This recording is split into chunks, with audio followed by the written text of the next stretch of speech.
शिरसा देवं गौरीपुत्रं विनायकं भक्तावासं स्मरे नित्यम् आयुः कामार्थसिद्धये। प्रणम्य शिरसा देवं गौरीपुत्रं विनायकं भक्तावासं स्मरे नित्यम् आयुः कामार्थसिद्धये।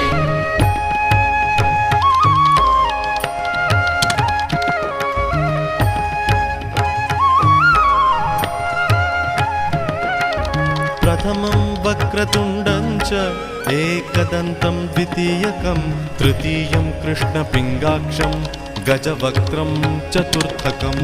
प्रथमं वक्रतुण्डं च एकदन्तं द्वितीयकं तृतीयं कृष्णपिङ्गाक्षं गजवक्त्रं चतुर्थकम्।